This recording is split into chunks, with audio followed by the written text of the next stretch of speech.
簡簡單單的色香味。大火熱鑊，以下2湯匙油，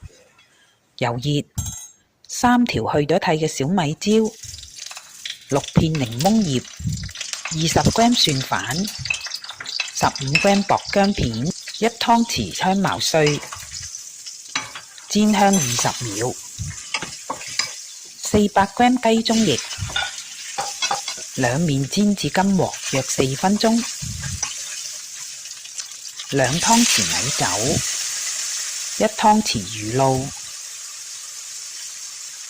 ，1湯匙生抽，1茶匙青檸汁，2茶匙糖，炒勻，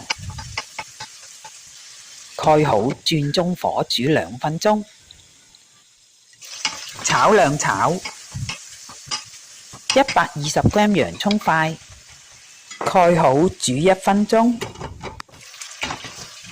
炒勻1分鐘就做好啦。